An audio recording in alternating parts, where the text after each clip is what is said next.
दोस्तों all India anganwadi news channel से जुड़ने के लिए आपको नीचे दी गई रेड कलर की सब्सक्राइब बटन पर क्लिक करना है। उसके बाद नोटिफिकेशन बेल बनकर के आएगी, उस पर आपको क्लिक करना है। फिर उसके बाद तीन ऑप्शन आपकी स्क्रीन पर आएंगे। सबसे ऊपर का ऑप्शन जो ऑल है उस पर आपको दबा लेना। दोस्तों all India anganwadi news channel की आज शाम की सच्ची खबरों में आप सब भाई बहनों का स्वागत है। इस वीडियो में मैं कई सारे आदेश अलग अलग राज्यों से लेकर के आया हूं, तो आप सबसे विनती है कि हर एक राज्य का लेटर हर एक भाई बहन पूरा जरूर देखना, वीडियो को मत काटना। साथ ही वीडियो को लाइक कर दीजिए, चैनल को अपने सब्सक्राइब करके बेल भी दबा लो और यानी चैनल से जुड़ जाओ। जुड़ने के लिए सब्सक्राइब करना होता है, तभी आप जुड़ पाएंगे। सब्सक्राइब करिए, फिर बेल आएगी, बेल को दबा लीजिए। देखिए उत्तर प्रदेश शासन की तरफ से मेरे पास एक लेटर लगा है और यह है श्री अमर सिंह गहलोत जी हैं, ग्राम सपनावत, थाना और तहसील धौलाना, जनपद हापुड़ में पड़ता है, वहां से। तो हमारे भाई ने जो है सूचना का अधिकार अधिनियम जो 2005 है उसके अंतर्गत सूचना उपलब्ध कराने के विषय के संबंध में एक प्रार्थना पत्र दिया था, उसी का जवाब जो है आया है। प्रार्थना पत्र 5 जो है जुलाई 2018 को भाई ने दिया था, जब योगी आदित्यनाथ सरकार के द्वारा कमेटी बना ली गई थी, लेकिन पैसा नहीं बढ़ा था, कमेटी की कोई रिपोर्ट नहीं आई थी। तब हमारे भाई ने यह प्रयास किया था। इसके बारे में कुछ जानकारियां हैं, वो मैं आपको बता रहा हूं, ये क्यों जरूरी है। सबसे पहले देखिए बिंदु संख्या 1 में लिखा है आंगनबाड़ी कार्यकर्ती और मिनी कार्यकर्ती और सहायिका का मानदेय बढ़ाए जाने के संबंध में कृषि उत्पादन आयुक्त की अध्यक्षता में गठित समिति की रिपोर्ट अभी तक प्राप्त नहीं हुई। यानी ये कब का है मैटर, जब ये आप देख सकते हो 11/9/2018 तक कमेटी की कोई रिपोर्ट नहीं आई थी, तब का एक बिंदु था। दूसरा बिंदु उसमें लिखा है बिंदु संख्या 2, उक्त बिंदु संख्या 1 के अनुसार ही जो है दूसरा भी उनका सवाल था। लेकिन जो तीसरा सवाल है ये सबसे ज्यादा इंपॉर्टेंट है, इसको देखिए। इसमें लिखा है आंगनबाड़ी कार्यकर्तियों, मिनी आंगनबाड़ी कार्यकर्तियों और सहायिकाओं के अग्रिम पेंशन, दुर्घटना अथवा प्रमोशन आदि के लिए कोई नियम, शासनादेश अथवा आदेश जारी नहीं किए गए हैं। तो अभी तक जो है अभी ऐसा कोई प्रावधान नहीं था जिसके तहत आंगनबाड़ी को पेंशन वगैरह की सुविधाएं मिल रही हो, तो ऐसा कुछ भी नहीं। और हमारी जो सेवा नियमावलियां हैं उनमें भी आंगनबाड़ी बहनें एक समाज सेविका के तौर पर हैं, और सबसे बड़ी समस्या हम लोगों की यही है। इसलिए हमारा हाथ जोड़ करके जो है विनती है सभी यूनियनों से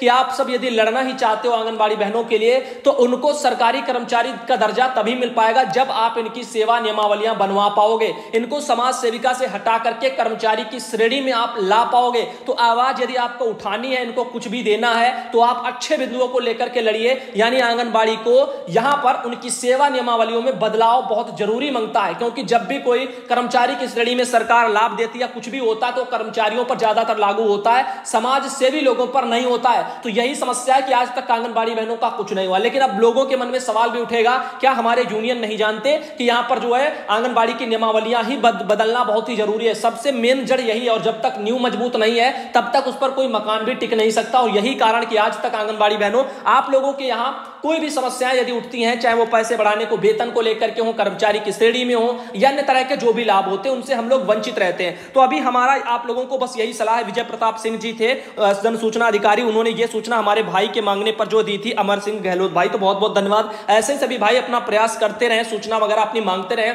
लेकिन यहां पर आगे चलते आपको बताएं, सुमन गुप्ता बहन है, उन्होंने मुझे ये भेजा, उन्होंने लिखा है सुधांशु भैया आप हमेशा खुश रहो, यही भगवान से प्रार्थना करती हूँ भैया। हमारे मिर्जापुर जिले में मोबाइल फोन नहीं मिला है, हम लोगों ने सारा काम रजिस्टर पर किया है। तो समस्या बहन की यह है कि क्या जो है जहां जहां फोन मिले हैं उन्हीं लोगों को प्रोत्साहन मिलेगा। बहन ने काम अपने फार्मों पर सब कुछ किया है, उन्होंने भेजा भी है।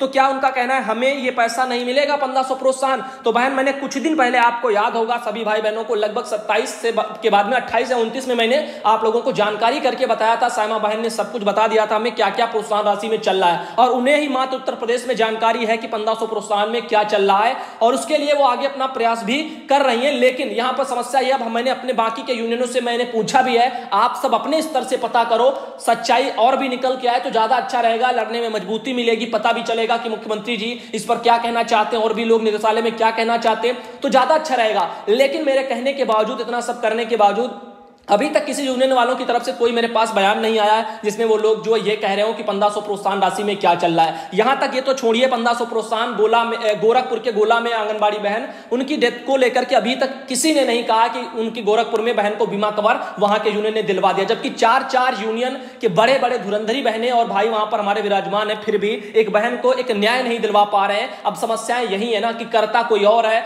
बस एक को कहीं पर मिल जाए उन्नाव की बहन की तरह, बाकी सब झंडे लेकर के खड़े हो जाते, पेपर पेपर में फोटो लिखवा देंगे। जब जान जाएंगे कि सब कुछ बीमा मिलने वाला, सब कुछ हो गया है, उसके बाद ये शुरू करते। इसीलिए मैंने 1500 प्रोत्साहन राशि को लेकर के अपना मुंह ही नहीं खोला, एक शब्द भी मैंने 1500 राशि को लेकर के नहीं बोला कि इसमें क्या चल रहा है। हाँ, मैंने इतना जरूर बता दिया था आप लोगों को 29-30 के टाइम पर कि आपका 1500 प्रोत्साहन ये मान करके चलिए कि आने वाला नहीं है। मैंने बस इतना ही बताया था, हेल्प दे दी थी। तो अभी आप लोग जो भी ये समस्या को लेकर के बहनें बैठी हैं कि अभी हमारा आएगा कि नहीं आएगा, तो इंतजार करिए, जब आएगा सबका आएगा। यानी काम चाहे आपने ऑफलाइन किया हो या ऑनलाइन किया हो, यानी काम होना चाहिए, तो उसका सबका आएगा प्रोत्साहन। लेकिन अभी ये 1500 प्रोत्साहन वगैरह को भी मैं बता दूं, अभी इसमें गहरी सच्चाई है, मैं खुल करके बता दूंगा तो लोग समझ जाएंगे, इसलिए मैं कुछ छुपा रहा हूं कुछ समय के लिए। वो पहले भी मैं बता चुका हूं, अभी इंतजार करिए। मैं चाहता हूं लोग प्रयास करें, यदि यूनियन में बैठे हो पद लेकर के तो आपकी जिम्मेदारी है, आप लड़ो इनके लिए। लेकिन यदि आप लड़ना नहीं चाहते हो, मैं आज बता दूं ये चल रहा है, तो कल को सब आ जाएंगे, हाँ मेरी बात भी हो गई है और यही सब कुछ है और मैंने पता कर लिया। बस यही तो हमको बुरा लगता है, यानी करना किसी को कुछ नहीं है, नाम बटोरने के लिए चल देते हैं। आगे देखिए, ये मैसेज आया है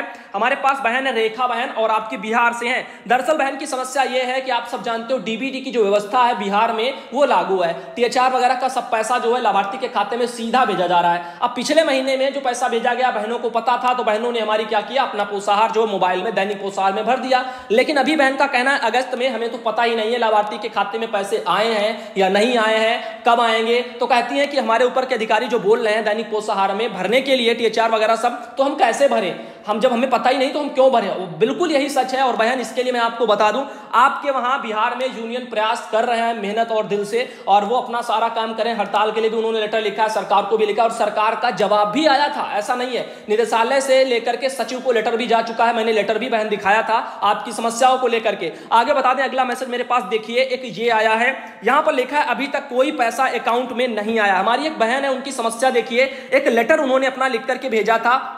ऐसे हमारी हजारों आंगनबाड़ी हैं हर राज्य में, यूनियन के में जो बैठी भी हैं हमारी बेचारी, यानी यूनियन की सदस्यता भी लिए हैं, लेकिन इनकी समस्या यूनियन वाले हल नहीं करवा पा रहे हैं। अब देखिए, आंगनबाड़ी कार्यकर्ता का मानदेय दिनांक 7/1/2019 से आज तक नहीं मिला है। देखिए कितना लंबा समय हो गया है, आप देख लीजिए, यानी कि आपका 1 जनवरी बताया जा रहा है 2019 से बहन को पैसा ही नहीं मिला, एक साल हो गया है। अब बहन का कहना है निवेदन सहित अवगत कराना है कि मेरी नियुक्ति आंगनबाड़ी केंद्र पीताम्बर जो है खेड़ा मजरा ग्राम शंकरपुर वगैरह, शंकरपुर लिखा है, सराय जिला उन्नाव से हैं बहन, वहां से उनकी समस्या है। और मैं एक बात और बता दूं, माननीय मुख्यमंत्री महोदय उत्तर प्रदेश शासन को उन्होंने लेटर भी भेजा है, लेकिन जैसी सरकार वैसे जो यहां पर काम। आप देखते हो मुख्यमंत्री पोर्टल पर कितनी जो है भाग्य लोग हमारे सूचनाएं डालते हैं। नरेंद्र शर्मा भाई का मैंने सुबह दिखाया था, उन्होंने भी डाला, किसी और की समस्या किसी और से सॉल्व करवा रहे हैं। तो ये सब कुछ हो रहा है, यानी किसी और का काम किसी और से करवाओ, और ऐसे में मुख्यमंत्री पोर्टल पर डाली गई जानकारियों का भी उचित जवाब लोगों को नहीं मिलता है। बहनों का जो यहां पर कहना है कि जबकि मेरा जो है खाता मानदेय संख्या ये यानी खाता संख्या ये सब कुछ है, अब कॉर्पोरेशन बैंक वगैरह में इनका सब कुछ खाता वगैरह होगा। साथ ही वो कहना चाहती है 7 जनवरी 2019 से अभी तक कोई मानदेय प्राप्त नहीं हुआ है। आर्थिक समस्याओं का बहन सामना कर रही हैं, इसीलिए मानदेय को लेकर के बहुत परेशान है। अनीता वर्मा बहन है पीताम्बर खेड़ा से। तो देखिए यही समस्या है ना, अभी उन्नाव में एक मैटर हुआ, सबने अपने झंडे उठा लिए ऐसे, तो हजारों बहनों की मैं रोज समस्याएं दिखाता हूं कि हमारी ये बहन परेशान है, इनका मानदेय नहीं आ रहा, इनका मानदेय नहीं आ रहा। तो यूनियन को क्या चाहिए, इनकी समस्याओं को हल कराओ ना अपने अपने क्षेत्र की। आप भाई यूनियन में हो, आप सदस्यता शुल्क भी लेते होंगे, तो आप ये करिए, लेकिन नहीं ना, वो जरूरी है कि जब धरना हो तो कैसे ना कैसे आ जाओ। बहन ने एक लिखा भी, अभी आपको हम पढ़ करके भी सुनाएंगे। ये जो है यहाँ पर ये देख लीजिए, प्रिंट वगैरह भी मुझे भेजा गया है, संदर्भ संख्या भी पड़ी हुई है, शिकायत वगैरह की स्थिति वगैरह जानने के लिए, और कुछ भी उनका पैसा नहीं आया। साथ ही देखिए अगला मैसेज है, अरुण कुमार भाई हैं बिहार से, उन्होंने भी मुझे एक लेटर भेजा है। लेटर पहली बात ये पढ़ लीजिए, उसके बाद और भी खबरें दिखाएंगे। इसमें क्या लिखा है, नालंदा समाहरणालय बिहार शरीफ से है, और उप निर्वाचन पदाधिकारी का ये लेटर है। जो अभी चुनाव होने जा रहे हैं बिहार में, उसमें एक बहुत बड़ा बदलाव देखने को मिल रहा है इस लेटर के जरिए, आप लोग नोटिस करिए। पहली बात तो यहां पर बाल विकास परियोजना जो अधिकारी है नालंदा, उनको भी लेटर है, यानी आंगनबाड़ी को भी इसमें शामिल किया है गया है निर्वाचन में। अब देखिए, वर्तमान में जिलों का अगले 6 माह तक, सोचिए बात को और समझिए, वर्तमान में जिलों का अगले 6 माह तक गर्भवती महिला का संख्यात्मक प्रतिवेदन उपलब्ध कराने के संबंध में आदेश आया है। इसमें क्या करना होगा देख लीजिए, आगामी विधानसभा जो है आपकी, आगामी बिहार जो है विधानसभा आम चुनाव जो 2020 के अवसर पर कोविड-19 महामारी को देखते हुए गर्भवती महिलाओं को डाक जो है मतपत्र द्वारा मतदान कराए जाने का निर्णय भारत जो निर्वाचन आयोग ने बिहार में लिया है, और उक्त के आलोक में अगले 6 माह तक गर्भवती महिला मतदाताओं का चिन्हित कर और निम्नांकित विहित प्रपत्र पर संख्यात्मक प्रतिवेदन उपलब्ध कराना सुनिश्चित करें। आइए देखते हैं प्रारूप क्या है। क्रम संख्या का एक कॉलम बनेगा, विधानसभा का नाम का एक कॉलम बनेगा, प्रखंड का नाम का कॉलम बनेगा, गर्भवती मतदाता का नाम का कॉलम बनेगा, भाग संख्या का भी एक कॉलम बनेगा, क्रमांक का भी बनेगा और इपिक कार्ड नंबर का भी एक कॉलम बनेगा। ये आपका प्रारूप रहेगा बिहार की बहनों। ये मेरे पास जो जानकारी आई है अजय कुमार भाई की तरफ से बिहार शरीफ में ऐसा आदेश निकला है। साथ ही बता दें अगला मैसेज देख सकते हो, राधा साहू बहन है, उन्होंने मुझे ये भेजी अपने परिवार की तस्वीर और उन्होंने कहा कि ऑल इंडिया पर जरूर दिखाएं। फोटो थोड़ा क्वालिटी अच्छी नहीं है जिसके कारण आपको शायद साफ ना दिखाई दे रहा हो। इसमें लिखा जय श्री कृष्णा सुधांशु भैया, एक भाई आप हैं या मेरा बाकी परिवार है, मेरे 6 भाई हैं, रक्षाबंधन की हार्दिक शुभकामनाएं। ऑल इंडिया चैनल पर मेरे परिवार को जरूर दिखाना। राधा साहू बहन मध्य प्रदेश से हैं, तो स्वागत है बहन का, आपके परिवार का भी और भाइयों की उनकी फोटो है, तो सभी का स्वागत है चैनल पर ऑल इंडिया पर। आगे आपको ले चलते हैं, जैसा कि ये भी देख सकते हो मेरे पास अगला मैसेज है और इसमें क्या लिखा है, भैया जी नमस्ते, हमें जो है आपके माध्यम से सायमा बहन के लिए बहुत बहुत नमस्कार है कि सायमा बहन के जैसा एक अच्छी यूनियन है आंगनबाड़ी में, जिससे कि वहां की बहनों को सहारा और भरोसा है। उनकी आवाज से जो है वो आगे बढ़ती हैं। हमारे यहाँ जो है मुजहना ब्लॉक के में जो है यूनियन है, लेकिन चंदा लेकर गायब हो जाती हैं। जब खर्चा खत्म हो जाता है तो फिर किसी नए बहाने से चंदा मांगने आ जाती है। तो सायमा बहन आप जैसी बहन और यूनियन सभी को मिले, आपको बहुत बहुत धन्यवाद। जिला गोंडा ब्लॉक वगैरह मुजहना अमर कुमार। तो यहां पर आप देख लीजिए जो हकीकत है वो लोग बोलेंगे। यदि यूनियन काम नहीं कर रहा है, जमीन पर बहनों की समस्या हल नहीं करा रहा है, समस्याएं उठ रही हैं, तो फिर ऐसे में यहां पर लोग बाग एक बार देखेंगे, 2 बार देखेंगे, कभी न कभी भरोसा तो टूट ही जाएगा। क्योंकि आपका काम क्या रह गया, जब पैसा खत्म हो जाए तो फिर से किसी माध्यम से आओ, कभी कोर्ट के माध्यम से, कभी धरना के माध्यम से, कभी ये बढ़ा था वो मिला नहीं है, इसको लड़ाने को लेकर के साल 2 साल पहली बात इंतजार करो, लिखित में कार्रवाई मत करो, झंडा उठाओ, यही सब करो। इसके चक्कर में बहनें बहुत परेशान होती हैं। एक तो अल्प मानदेय, ऊपर से इन्हीं सब के चक्कर में कभी जो सदस्यता शुल्क में जाए, कभी धरना के नाम पर जाए और फिर अवैध वसूलियां चलती हैं, पर्ची भी नहीं मिलती है बहनों को और जो है सदस्यता शुल्क को छोड़िए अवैध तरीके से रुपए लेकर के चले जाते हैं और ये जो बोल करके कि जो है आपके हक के लिए लड़ रहे हैं, ये कर रहे हैं, वो कर रहे हैं। ऐसे हमारे पास काफी समस्याएं आई हैं। तो अभी आपको बताना यही चाहेंगे, अपने हक के लिए पहचानो बहनों कौन आपके लिए वाकई जमीन पर काम करे। इतने सवाल ऑल इंडिया खड़े करता है आपके 1500 प्रोत्साहन को लेकर के। मैंने हर यूनियन से कहा, अभी तक जवाब और कोई भी कुछ नहीं ढूंढा। दूसरी समस्या ये, यहां पर मैंने ये भी कहा था गोरखपुर की बहन को न्याय दिलाना, लेकिन एक भी किसी ने आगे आकर के नहीं किया कहा। अभी निगम बहन जो हमारी थी उनको लेकर के बहुत लोग आगे आ गए कि हमने दिला दिया। अब मैं उनसे पूछना चाहता हूं, अब आप ये गोरखपुर की बहन को क्यों नहीं दिला पा रहे हो? और भी आंगनबाड़ी बहनें होंगी, उनको आप दिलवाइए। तो अभी कोई कुछ नहीं कर पा रहा है क्योंकि किसी को पता ही नहीं है कैसे क्या करवाना है। उनको क्या आता है? उनको आता है कि चलो आज निदेशक महोदय से मिल लेंगे, आज वहां अधिकारी से मिल लेंगे, कलेक्ट्रेट पर चलेंगे, फोटो खिंचवा लेंगे, धरना टाइप का दिखा देंगे और उसके बाद न्यूज में आ जाएंगे और आवाज उठा देंगे। लगेगा लोगों को, बाद में जब कोई करवा भी देगा तो हम कह देंगे कि हमारा प्रयास था, देखो हमने किया था, कलेक्टर के पास गए थे, निदेशक के पास गए थे, बस हो गया। और इससे कुछ नहीं होने वाला। मानदेय को लेकर के लोग तुक्के मार रहे हैं। मतलब जब कहा गया था रक्षाबंधन तक आने की उम्मीद है तो इंतजार कर लो, और ये भी जब 1 तारीख को ही पैसा लग गया तब भी जो है लोग कह रहे हैं 1 और 2 तारीख को कि पैसा आएगा ही नहीं, किसी हाल में नहीं आएगा रक्षाबंधन तक। वाह भाई वाह, जब मतलब लग चुका है फिर भी आपको नहीं पता है और उसी दिन आप बोल रहे हो जिस दिन पैसा आ रहा है, तो लोगों को काफी जो है सख्त तो होगा ही। आगे देखिए माया देवी बहन है, उनका भी मैसेज, टीकाकरण करवाती है आंगनबाड़ी कार्यकर्ती माया देवी, आंगनबाड़ी केंद्र राजगांव वगैरह मछरटा सीतापुर। तो स्वागत है बहन का। कुछ लोग जो है अभी गलत फहमियों में हैं, उनको लगता है कि सुधांशु पटेल यहां पर आवाज उठा रहा है, कल को शायद यूनियन में शामिल हो जाए। ऐसा भ्रम अपने दिमागों में आप सब लोग निकाल दीजिए।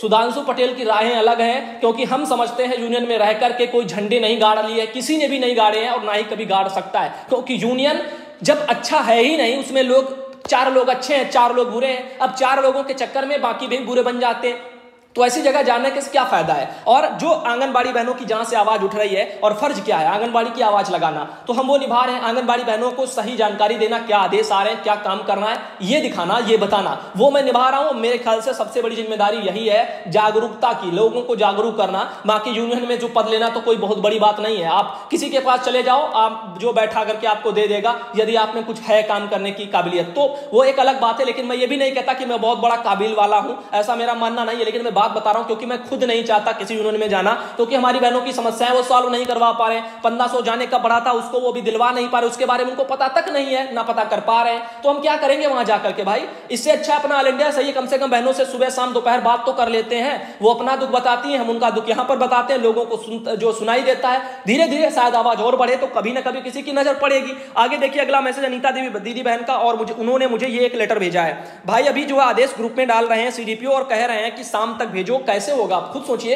अभी दोपहर में डाला, शाम को मांग रहे कि पूरा भेज दो करके। अब बहनें पूरा सर्वे कैसे करें? अब देखिए, जिला कार्यक्रम अधिकारी आजमगढ़ में 4 अगस्त को उन्होंने आज लेटर निकाला है आजमगढ़ में। उनका कहना है समस्त बाल विकास परियोजना अधिकारियों को भी भेज दिया है, और इसमें लिखा क्या है, मुख्य विकास अधिकारी महोदय आजमगढ़ द्वारा निर्देश दिए गए हैं कि आप अपनी परियोजना अंतर्गत किसी भी राजस्व ग्राम जिसमें कोविड-19 के अंतर्गत वापिस आने वाले प्रवासियों की संख्या 50 से अधिक है, उसका सर्वे करके आज ही शाम 4 बजे तक व्हाट्सएप ग्रुप पर प्रेषित कर दे, यह जानकारी मांगी जाए। तो इसमें बहन का कहना कि समय लगेगा, ऐसा शाम तक तो नहीं हो जाएगा। इसमें क्रम है, क्रम संख्या का एक कॉलम है, परियोजना का नाम का कॉलम है, ग्राम सभा का नाम ऑब्लिक जो है राजस्व ग्राम का नाम, यह कॉलम बनेगा। ग्राम सभा में आए कुल प्रवासियों की संख्या का कॉलम बनेगा, वापिस चली गए प्रवासियों की संख्या का कॉलम बनेगा, और शेष की संख्या का भी कॉलम बनेगा। साथ ही मनरेगा ऑब्लिक अन्य विभाग के अंतर्गत प्राप्त रोजगार की, जो यहां पर ऐसे लिखा है प्रवासियों की संख्या कितनी है, उसका कॉलम बनेगा।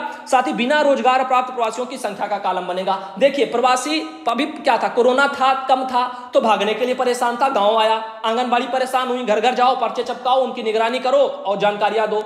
कई बार तो बहनों के साथ बुरा बर्ताव भी देखने को मिला सिर्फ नाम देने के नाम पर। अभी देखिए, अब उसको फिर भी चैन नहीं है लाभार्थी को, इन्हीं प्रवासियों को, फिर वो भाग रहे हैं काम करने के लिए। अभी आप देख रहे हो, तब आ रहे थे 1000 और 2000 केस, अभी आ रहे 60,000 एक दिन में केस, लेकिन फिर भी कुछ नहीं है। अब देखिए, यही समस्याएं हैं, लोगों की मानसिकता का, अरे भाई गांव घर में कुछ रहिए, थोड़ा बहुत काम कर लीजिए, इधर उधर आदि मिलता है, बाहर भी कुछ नहीं रखा है। अभी आप जीने के लिए बस सोचिए कैसे भी। अब ऐसा भी नहीं है, यदि पूरी जिंदगी आपने कमाया है, साल 2 साल का भी आपने जमा नहीं कर पाए क्या, मतलब अपने आगे के लिए, तो भाई गलत बात है ना। क्योंकि आप कमाओ तो यदि आप 100 कमा रहे हो तो उसमें से 25 या 75 तो कम से कम 25 या 50 तो बचा ही सकते हो, यानी आधा तो कम से कम बचाते रहो। ऐसे खाओ, ऐसे वो करो, अपनी समस्याओं पर, अपनी जो जेब पर कंट्रोल करना चाहिए, यानी जब भी बुरा वक्त आए तो हम लोग उसके लिए संभल सकें। आगे देखिए, अगला मैसेज है आंगनबाड़ी बहन है शबनम, उनके द्वारा जो रामपुर यूपी से पोषाहार वितरण की तस्वीर भेजी गई है। अगला भी मैसेज देख लीजिए, आया है, भैया मेरी मम्मी की सैलरी नहीं आई है, मैं अभी जो एटीएम से चेक करके ब्लॉक वगैरह, मितौली साइड डिस्ट्रिक्ट वगैरह लखीमपुर खीरी है, वहां से मेरी मम्मी जो है शाहजहांपुर में रहती हैं और ड्यूटी जो वगैरह लखीमपुर डिस्ट्रिक्ट में है